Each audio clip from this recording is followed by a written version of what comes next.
Good evening and welcome to Sunset News on Tuesday, the 20th of June. As always, we bring you the news, community stories, economics, weather and sports. I am Ashwin Berry. In the news tonight, Oshana Regional Governor Elia Irimari commended the government institution's pension fund on the Stakeholders Engagement Forum last week in Ondangwa. Irimari said that platforms of this nature are important as it is a centered approach and called institutions in Namibia to do similar engagements. Good morning to you all. We are here at Ondangwa Trade Fair Centers on the invitation by the Government Institute Pension Funds, whereby they've invited the varieties, of all of its stakeholders in the region for them to be updated on the current, modus operandi of the institutions, how it operates, and how, and the benefit therefore, for members. Basically the aim is to engage and to inform the nations, more especially in Oshana, to be informed on their status of their pensions and for them also to be updated and also to understand the importance, of what is, the work of a pension fund, what does it does, and also to be informed, the benefit it entails, first capitals and so on, for those who want to do investment and so on. Yeah, this is basically the reasons why we are here, to be informed and also benefit therefore, who to be registered and so on, and all other procedures, with regard to benefit, pension benefit payouts and many other factors. So that's why we are here today, and it's such a very good thing, such a platform to be organized, and this is what we call, centered approach. Centered approach, meaning, bottom up approach. When you meet the people, the basic organs of the structures, there you are really, sending the right messages, and you inform and keep your people informed on the operation of your institutions and its legalities in terms of, whatever is to be said, whether it's right or not. These are a very good platform, and I wish all the institutions in Namibia could do the similar thing GIPF is doing, whereby you consult the people at the basic organs of the structures of your society, and that's a way to go. I thank GIPF for organizing this event. Radboud University and the University of Namibia have signed the framework agreement at the State House in Windhoek to strengthen the collaboration between UNAM and the university to realize the construction of the Africa Millimeter Telescope in Namibia. The agreement is the confirmation of earlier memorandums of understanding to explore possibilities to build a millimeter wave radio telescope. With funding secured, the design and construction phase can now formally continue. The signing took place in the presence of President Hage Geingob, Prime Minister of the Netherlands Mark Rutte, and Prime Minister of Denmark Mette Frederiksen. The telescope will be built on or close to the Gamsberg in the Khomas Highlands and is designed to be able to connect to the Event Horizon Telescope network.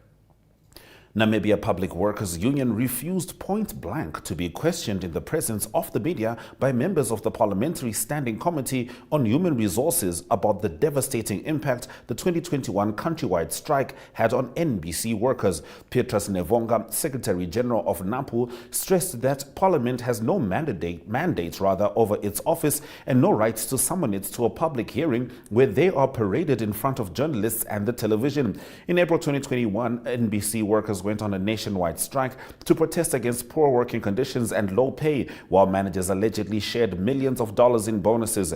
Just 3 months after the week-long strike, hordes of NBC workers dished the SWAPO-affiliated trade union, accusing it of negotiation in bad faith and failing to present their interests. NBC workers demanded an 8% salary increment, but the corporation has repeatedly said it is facing serious financial challenges this year due to the budget allocation of 127.5 million Namibian dollars, which represents a 62% reduction compared to the previous financial year's allocation of 334.1 million. Now, during a hearing with the Parliamentary Standing Committee on Tuesday, Nevonga also took issue with the absence of other involved parties in the matter, saying they cannot be consulted when these parties are not present.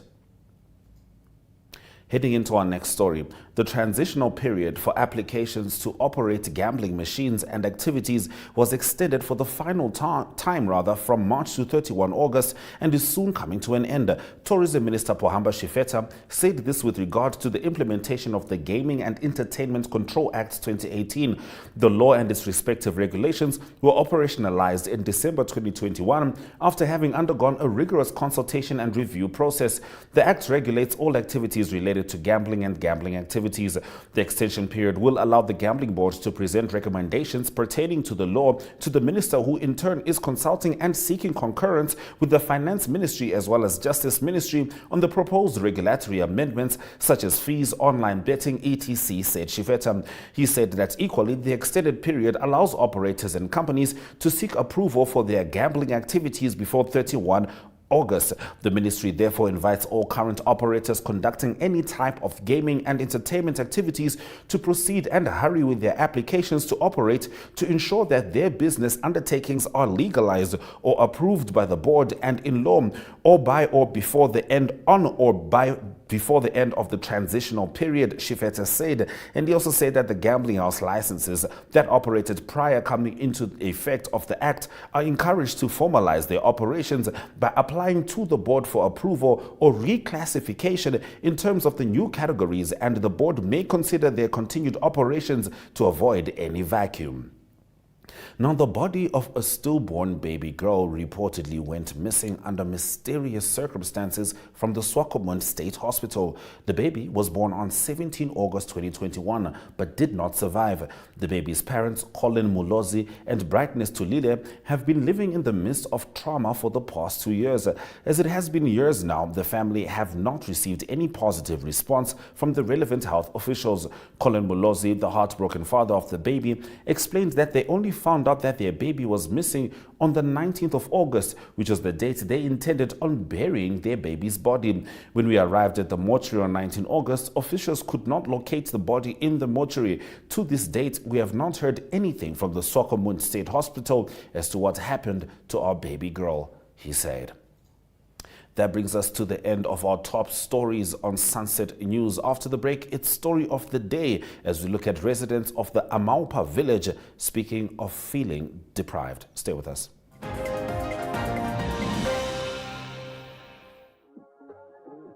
We are so excited to be kickstarting your morning with the entertainment. Everything was happening during this past weekend. Yes. Exciting news. Wow, no, she was killing it already. In my opinion, I don't see anything wrong with him serving the full term. As well as keeping you informed on the issues that you need to know happening in and around our country.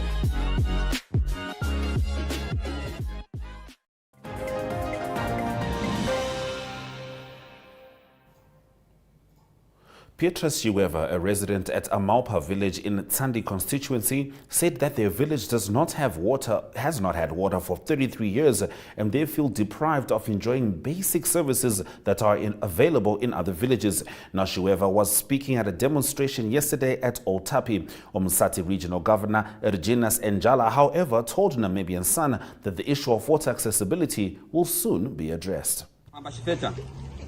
The petition due to lack of water from Ikokola up to Amaupa in Tsandi constituency of Omusati region. Namibia attained its independence on 21st March 1990. Upon attaining its freedom, the country adopted a document by the name Vision 2030. In that document, the country vowed to ensure that improved water and sanitation are available and accessible to all. Furthermore, the document Vision 2030 promised to increase both access to safe water and sanitation in both rural and urban areas beyond the present level. 33 years after independence and after the adoption of Vision 2030, we, the residents of Amaupa, Omkuku, Oshpangajara, Oikokola, at water points such as Okaloa, Taliepekenje, Onjabaya Hongo, and the Tekukutu in Tsandi constituency of Omusati region, feel deprived of enjoying this privilege that other fellow Namibians have been enjoying for the past 33 years. The issue now of water, when it's come now to the western part of our region, it will be addressed, because in the current moment in the Ministry of Agriculture and Water, they already have a project what they call Lwakana South Pipeline. Lwakana South Pipeline, it intends to cover the area of Tsandi, the area of Lwakana constituency, that will even go, that pipeline can link up to Opuo, meaning that the design is already done. And he did not even respond to our letter. I called him and I spoke to him, and now he's denying to come and receive our petition. In the name that he is busy, in the name that he is, the governor is denying to receive our petition in the name that he is busy preparing the State of the Nation address. To him, the State of the Nation address is more important than the issue of the people in the region who do not have water, who are dying of thirsty. To him, it is not a problem. It does not pain him in any way. He's busy to write the State of the Nation. I don't know what he's going to address in the State of the Nation. If one of the things that he's supposed to address in the State of the Nation is this issue which we are sitting here. Government. Now, the San community in the Ohangwena region are being affected by scabies. We'll be looking at this as we head into community talk after the break.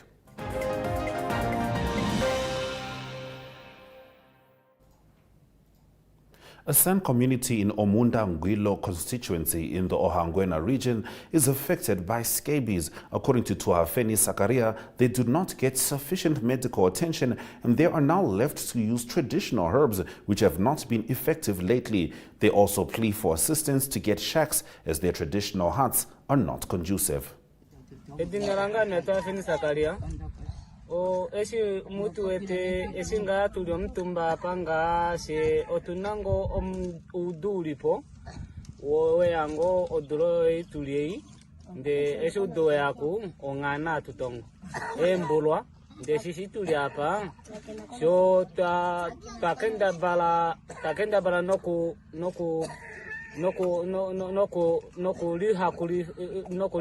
kominga yongana ne embulwa ede yako neji nde otali atulongefa oimbodi yetu yopa sikwa nyama ngo okulikerela kucha atashiveluka ashitetetete kwaleta kuchua atulongefa ompombo kumafo ompombo atuwa koshini ntotulamo omongwa nde osietunyenga nde natango esi opotu taetekela vali atukufa omatsinjimo mifitu ndishita kufa omatsinji ngale kwafo tinengili peleki ndo eponto linju ngaso njiyo ntumba fo ndachileke ndanji nengili peleki nde nikumba fa ati efile mutalamu. Namfisa has made quite a sizable order. We'll be looking at this as we head into economic news after the break.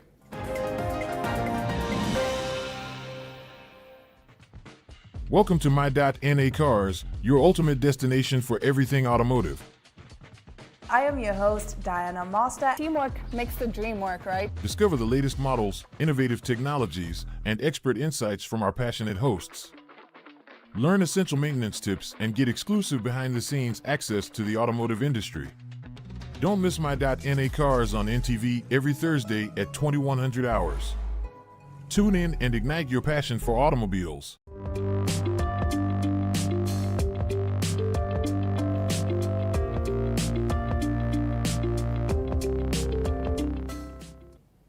Let's get into the economic news. The Namibian Financial Institutions Supervisory Authority has ordered over $2.2 million Namibian dollars back into consumers' pockets. Namfisa received various complaints from consumers of financial services during the period January 2023 to March 2023. The complaints were mainly against the long-term and short-term insurance industry, pension funds industry, and micro-lending and credit agreements industry. The complaints were largely attributed to the delays in the non-payment of pension benefit claims, repudiation of funeral claims, non-cancellation of contracts, and delays in payment of death and refunds. Let's head into the economic indicators. The Namibian dollar trades at 18.38 next to the US dollar, with 20.06 Namibian dollars getting you €1 and 23.44 getting you a British pound.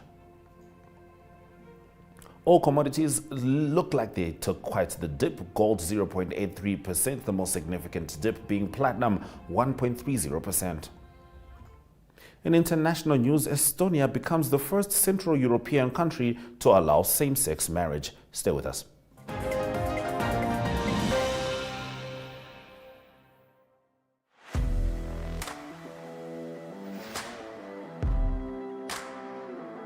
Hello and welcome to today's Sports Rep Show. I am your host, Jesse Jackson Kauraika.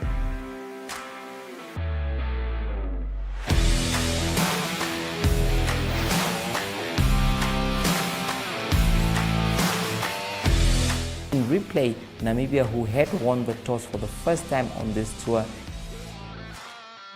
Good day everyone, time for international sports news, starting off with tennis news, both on the WTA for women's and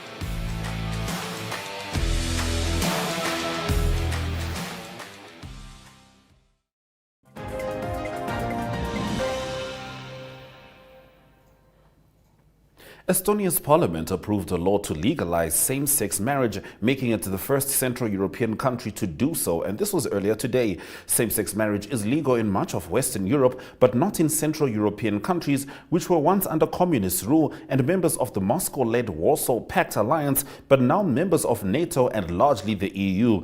The law will come into effect in 2024. In the largely secular Baltic country of 1.3 million, 53% of the population supported same-sex marriage in the 2023 poll by the Center of Human Rights. A decade ago, the number was 34%. However, 38% of Estonians still consider homosexuality to be unacceptable. Same-sex marriage is opposed by the ethnic Russian minority, which constitutes a quarter of the country, with only 40% of them supporting it. Stay with us as we head into weather predictions. Well, my message is that, of course, it's a difficult fight, but marriage and love is something that you have to promote, and as many people who can marry, the better. So I feel that in our society also the support for this has grown, because people understand that it doesn't make my marriage anyway inferior if some other people who want to marry can do so as well. We had a very strong election result to say that these are things that are important to our voters, that we have equal rights. I think we have developed a lot over those 30 years that we have freed ourselves from occupation, and we are equals among the same value countries. I think that one day is very close, because I think now would be the time to actually talk about it. I think marriage gives more rights than the civil partnership does. So I think we are switching. Mm-hmm. Personally, it's like the state is finally like accepting me. So I have the freedom to get married if I want to. And like be equal. Until now, it was like you give me something, but then I have to fight. I have to go to court to adopt my own children, which is like, why? Why I have to do it and you don't? I mean, Now it's like, more like the state says I'm a person too. I'm a human with rights. You could see it was very emotional for the people who were listening and the people who were down there voting. I saw a tear from one of the people who were listening with us, and there was lots of emotion from the voting side as well, because they have worked for it for such a long time.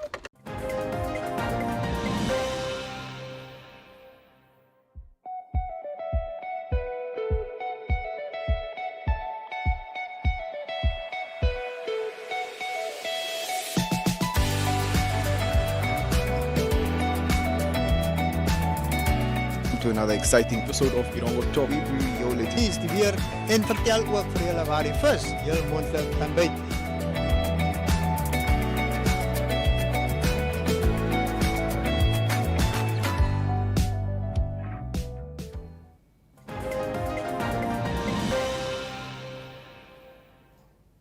Let's head into the weather predictions. Looking at northern Namibia, it's mostly clear with temperatures ranging from 18 to 20 degrees expected with no precipitation expected. Central Namibia mostly clear with temperatures ranging from 14 to 27 degrees expected. Looking at southern Namibia, partially cloudy with temperatures ranging from 13 to 26 degrees Celsius, and coastal Namibia clear with temperatures ranging from 12 to 22 degrees Celsius with no precipitation expected. We'll now and very soon be heading into sports news from the Sport Wrap desk.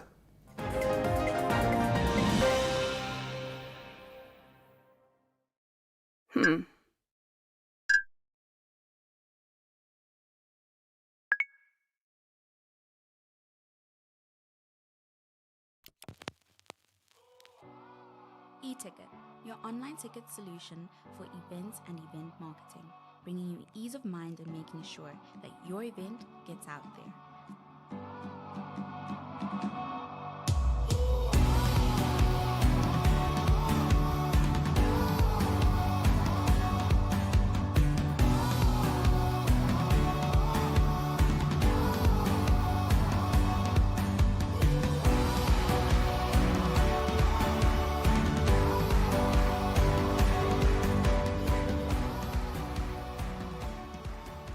For more information, contact events@nhom.na.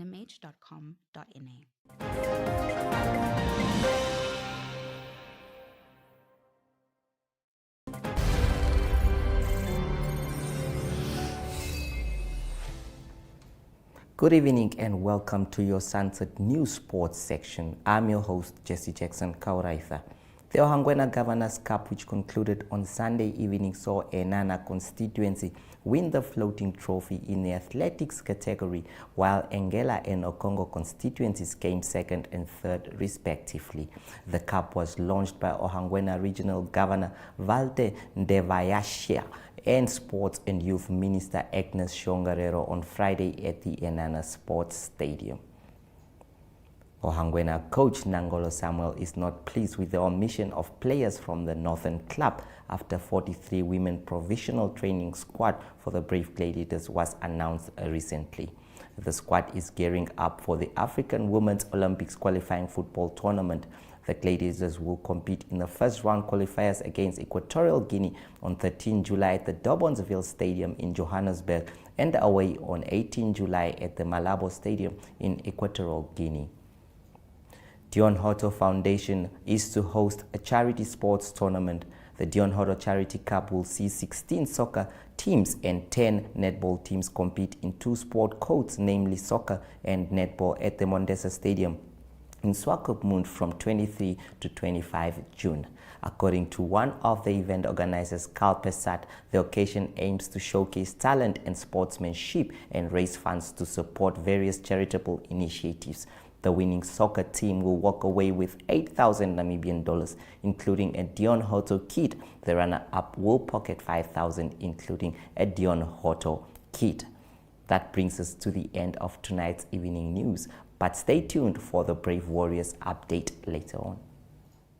And the final result from Namibia's Africa Cup of Nations qualifier against Burundi was Burundi scoring 3 goals and Namibia scoring 2. One of those goals coming from Captain Fantastic Peter Shalulile. Namibia still standing a chance to qualify. We'll be heading into the highlights shortly.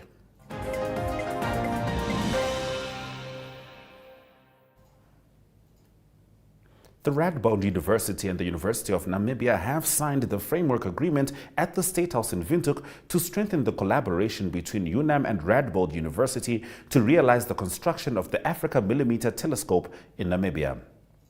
Namibia Public Workers Union refused point blank to be questioned in the presence of the media by members of the Parliamentary Standing Committee on Human Resources about the devastating impacts the 2021 countrywide strike had on NBC workers.